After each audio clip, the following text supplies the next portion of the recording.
നമ്മൾ ദേഷ്യത്തിൽ ജ്വലിക്കുമ്പോഴും എത്രമാത്രം ആളുകളോട് പോസിറ്റീവായിട്ട് ശാന്തമായി പെരുമാറാൻ കഴിയുന്നുവോ, നമ്മുടെ ഉള്ളു വിങ്ങുമ്പോഴും മറ്റുള്ളവരോട് നമുക്ക് ചിരിക്കുവാൻ കഴിയുന്നുവോ, അതാണ് നാളത്തേക്ക് നമുക്ക് പറന്നുയരുവാനുള്ള ചിറക് എന്നർത്ഥം.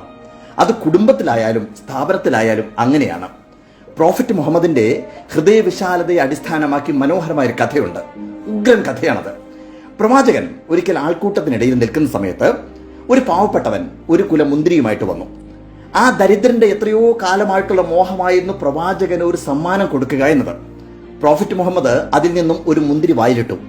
പിന്നെ രണ്ടാമത്തേതും മൂന്നാമത്തേതും അങ്ങനെ ഓരോന്നായി വായിലിട്ട് അത് മുഴുവൻ തിന്നു തീർത്തു. അയാൾ അത്യധികം സന്തോഷവാനായിരുന്നു. താൻ എത്രയോ കാലമായി ആഗ്രഹിച്ചു കൊടുത്ത ആ സമ്മാനം മുഴുവൻ പ്രവാചകൻ സ്വീകരിച്ചത് കണ്ട് അയാൾ ആഹ്ലാദത്തിന്റെ അങ്ങേ അറ്റത്തെത്തിയിരുന്നു. അയാൾ മടങ്ങിപ്പോയപ്പോ ആൾക്കൂട്ടത്തിൽ ഒരാൾ പ്രവാചകനോട് ചോദിച്ചു, പ്രിയപ്പെട്ട നബി തിരുമേനി, ഇതെന്താണ് ഇന്ന് അങ്ങേക്ക് പറ്റിയത് എന്ന്. തന്റെ കയ്യിൽ കിട്ടുന്നതെന്തും എല്ലാവരും കഴിച്ചതിന് ശേഷം ബാക്കിയുണ്ടെങ്കിൽ മാത്രം കഴിക്കുന്ന അങ്ങ് ഇന്ന് എന്തുകൊണ്ടാണ് ഇങ്ങനെ ചെയ്തത് എന്നായിരുന്നു അദ്ദേഹത്തിന്റെ ചോദ്യം.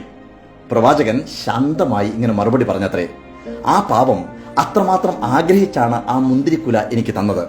ആദ്യത്തെ മുന്തിരി ഞാൻ കഴിച്ചപ്പോൾ അത് വല്ലാത്ത പുളിപ്പും ചവർപ്പും ഉള്ള മൂപ്പെത്താത്ത മുന്തിരിക്കുലയാണെന്നുള്ള കാര്യം ഞാൻ മനസ്സിലാക്കി. അത് നിങ്ങൾക്ക് തന്നാൽ അയാളുടെ മുമ്പിൽ വെച്ച് നിങ്ങൾ ആരെങ്കിലും അത് തുപ്പിക്കളയുകയോ അല്ലെങ്കിൽ അത് നല്ലതല്ല എന്ന് പറയുകയോ ചെയ്തു കഴിഞ്ഞാൽ നിങ്ങളുടെ മുഖത്തെ ഭാവം ഒന്ന് മാറുന്നത് പോലും അയാൾ കണ്ടാൽ ആ പാവത്തിന്റെ ഹൃദയം വേദനിക്കും.